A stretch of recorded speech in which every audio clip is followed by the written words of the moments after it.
नेहमीच आपण बघतोय की सणासुदी आपल्या कर्तव्यावरती पोलीस बांधव असतात, ते असतात नेहमीच आपल्याला 24 तास दिवस रात्र सेवा देत असतात आणि यातूनच वेळ मिळाला की ते आपली कला जोपासतात. आज असाच एक चिपळूण तालुक्यातला खाकी वर्दीतला कलाकार आपल्यासोबत आहे, पोलीस बांधव आपल्यासोबत आहे. सुरेंद्र उर्फ पप्या कदम आपल्यासोबत आहेत. एबीपी माझामध्ये आपलं स्वागत. नमस्कार.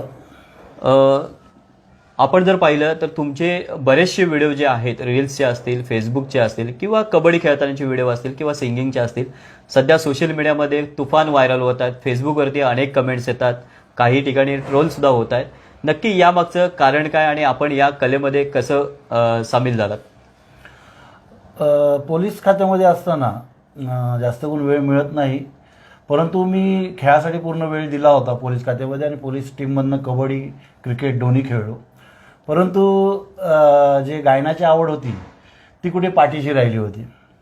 परंतु काहीतरी आपला एक काळ चालू असतो किंवा आपला बॅड पॅच चालू असतो, त्यातून बाहेर येण्यासाठी या सोशल मीडियाची मी मदत घेतली. आणि यात कोणासाठी म्हणून मी करत नाही, तर फक्त वैयक्तिक माझ्या स्वार्थासाठी मला काहीतरी आवडतं म्हणून मी यात गुंतून राहतो आहे सोशल मीडियामध्ये आणि गाण्यांमध्ये, माझ्या सिंगिंगमध्ये आणि ह्या कॉमेडी रील्स तयार करतो. त्यातून माझ्या मनाला बरं वाटतं.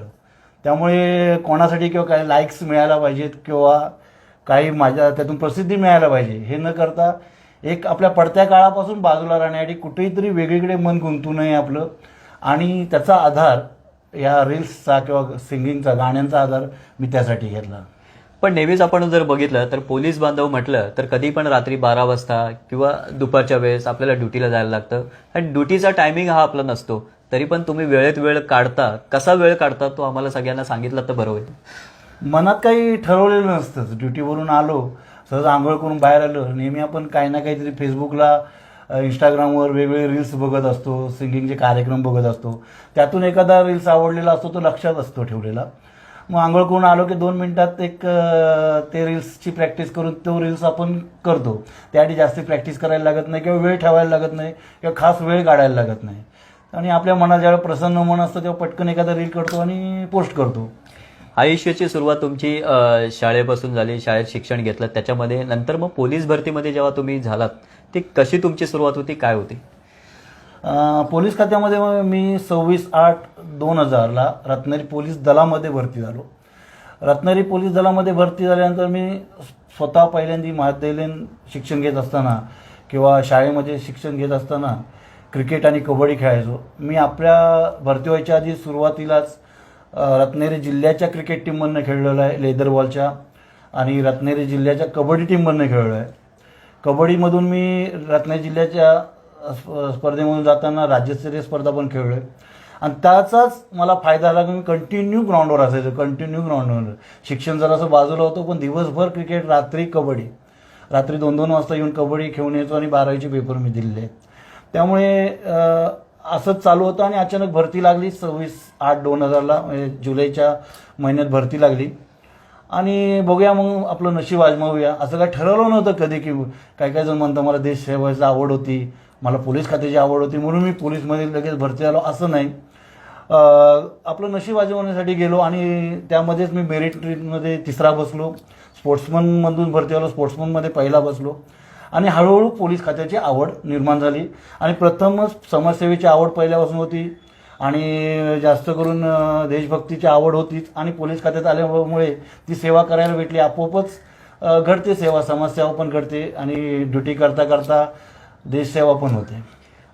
तुमचं फेसबुकचं अकाउंट आहे, ट्विटरचं आहे किंवा इन्स्टाचं सुद्धा आहे. आम्ही बऱ्याच वेळा बघतो की तुम्ही गाण्याची कला तर आहेच, पोलिसची सुद्धा आहात आणि त्याच्याबरोबर तुम्हाला कबड्डी खेळाची सुद्धा आवड आहे. किती आतापर्यंत मेडल मिळवलेत किंवा कुठल्या कुठल्या स्पर्धेमध्ये तुम्ही वर्दीवरती काम करत असताना घेतले? मी सह्याद्रीनगर देवरुख या संघातून कबड्डी खेळायचो. सह्याद्रीनगर देवरुखने मला जी संधी दिली त्यामुळे आज एक पप्या कदम हे नाव आहे. आणि देवरुख वासियांनी आणि देवरुख शहराने आणि सह्याद्रीनगरने खास माझ्यासाठी भरपूर कष्ट घेतले आणि त्यातून मी एक खेळाडू, म्हणजे क्रिकेटमध्ये माझं नाव आहेच, पण कबड्डीचा खेळाडू म्हणून प्रसिद्ध झालो. आणि मी त्याच वेळेला अश्विनी कुमार भोईर चषक म्हणा, छत्रपती शिवाजी चषक, हे चषक खेळलो नाशिक अलिबाग येथे, आणि ते खेळून आल्यानंतर म्हणजे उत्साहाचे आणि प्रगतीचे दिवस होते. त्यातूनच लगेच त्याच वर्षी मी पोलीस खात्यात भरती झालो. त्यामुळे 14वीपर्यंत शिक्षण घेतलं, शिक्षण तसंच राहिलं बाजूला. परंतु त्यानंतर मी जिल्ह्याच्या संघातनं पण खेळायचो आणि पोलीस टीममधनं पण खेळायचो. खेळत असताना भरपूर म्हणजे बेस्ट रायडर म्हणा, चांगला चढाईपट्टू असे भरपूर पुरस्कार मिळाले वेगवेगळे जिल्हास्तरीय तालुकास्तरीय स्पर्धांमध्ये. आणि तसंच त्यानंतर आवड एक निर्माण झाली. माझ्या विकेट किपिंग करायचो, मी यष्टी रक्षक होतो. त्यामुळे पोलीस दलातील काही आमचे कोच होते, त्यांनी म्हटले जर याला छोटासा सीझन लेदर बॉल चांगला दिसत असेल तर हा फुटबॉलचा गोलकीपर पण चांगला होऊ शकतो. म्हणून मला फुटबॉलचा गोलकीपर केला आणि त्यामध्ये यश मिळवलं. चांगला गोलरक्षक म्हणून झालो. बेस्ट गोलकीपर म्हणून पण मी काही रिवॉर्ड घेतलेले आहेत, बक्षिसं घेतलेली आहेत. आपण जेव्हा रील्स करता किंवा फेसबुकला तुम्ही एखादं गाणं गाता, तर तुम्ही जे आता जे ॲप्स आलेले आहेत त्याच्यावरती गाणं गाता, त्याच्यावरती म्युझिक वगैरे सगळं असतो, पण गाण्याची निवड करताना तुम्ही परफेक्ट करता ती कशी काय? होतं कसं, पहिल्यांदा मी कुठं ना कुठं तरी ते बघितलेलं असतं. स्टार मेकरवर जातो, स्टार मेकरवर पण बघतो आणि बघताना तिथे आधीच डाउनलोड झालेले असतात. काही लेडीजनी गाणी म्हटलेली असतात, काही जेंट्सनी गाणी म्हटलेली असतात. जे आपल्याला पाठ आहे, आपल्याला जे चांगलं वाटतं, ज्यात जरा आपल्याला ॲक्टिंग करायला मिळेल असं जे वाटतं ते सोपं गाणं निवडतो. त्याची प्रॅक्टिस करतो आणि त्यानुसार हातवारे हावभाव, चेहऱ्याचे हावभाव करतो आणि त्यातून मला मजा घेतो आणि ती मजा मी टाकतो. त्यामुळे माझ्या मित्रांना, आपल्याला सुद्धा मित्रांना, माझ्या घरातल्यांना आवडतात आणि ते म्हणतात छान आहे, प्रयत्न कर, चांगले होत आहेत. त्यातून कॉन्फिडन्स वाढतो आणि करतो. म्हणजे विशेष असं काही नाही की ओरिजिनल गायक आहे असं नाही, ओरिजिनल खेळाडू आहे पण गायक नाही, पण गाण्याची आवड आहे. पण नक्कीच आपल्या सर्वांना माहिती असलेला पप्या उर्फ सुरेंद्र कदम असणार आहे, पण आम्ही शक्यतो पप्या कदम म्हणून या पंचकृषीमध्ये नाव झालेलं आहे. आत्ताच मागच्या आठवड्यामध्ये तुम्ही एक गाणं याच्यावरती रील्स केलेला आहे, किचनमध्ये जो तुम्ही तवा घासताना जो केलेला आहे. एवढी कला कशी काय तुमच्यामध्ये म्हणजे येते डोक्यामध्ये? ती तेवढ्यापुरतीच, त्या एक 2-3 सेकंदापुरतीच कला येते. बाकी तुम्हाला वाटत असेल की मी रेग्युलर माझी बायको मला कामाला लावते असं काही नाही. आणि बायको म्हणते पण असं दररोज केलं तर मला पण मदत होईल, रील्स पुरतं मर्यादित ठेवू नका. परंतु ते कुठेतरी बघितलेलं असतं, चला ह्यामध्ये आपल्याला समाधान मिळेल आणि समोरच्याला बघणाऱ्याला हसू येईल. त्याचा जरासा कुठेतरी एक कठीण काळात त्याच्यात जर तो एखादा माझा रील्स व्हिडिओ बघितला तर तेवढ्यापुरतं त्याला बरं वाटेल आणि म्हणेल चांगलं आहे. म्हणून मग तेवढ्यापुरतं करतो मी. त्यातून मला आनंद येतो, घरातल्यांना पण आनंद येतो आणि बघणाऱ्यांचे फोन आले की कळतात की बाबा आवडला. बरं, हे सगळे आपण जेव्हा रील्स करतो, एखादं सिंगिंग सॉन्ग गातो, त्यावेळेस तुमचा नक्की स्टुडिओ कुठे आहे? कुठल्या स्टुडिओमध्ये जाऊन तुम्ही गाता? आता जिथं आपण बसलो हा बॅकग्राऊंड असतो, स्वामी असतात, स्वामी पाठीशी असतात किंवा आत बेडरूममध्ये असतो तिथे घेतो. त्यासाठी काही विशेष काही प्रयत्न करत नाही. कुठली लाईट व्यवस्था करतोय, कुठला कॅमेरामन येतोय असं काही नाही. जर रील्स समोरच्या कॅमेऱ्यातून शूट करायचे असतील तर माझी बाळं किंवा माझी पत्नी त्या शूटिंग करतात माझं. आणि जर आपल्या वैयक्तिक करायचं असेल तर सेल्फी कॅमेऱ्यातून मी माझं शूटिंग करतो. त्यावेळी विशेष काही प्रयत्न नाहीत किंवा कुठून बाहेरून कॅमेरामन किंवा लायटिंग येत नाही किंवा जास्त मेकअप नाही, काही नाही. आहे त्या वेशामध्ये आहे तो त्या कॅमेऱ्यासमोर उभा राहतो.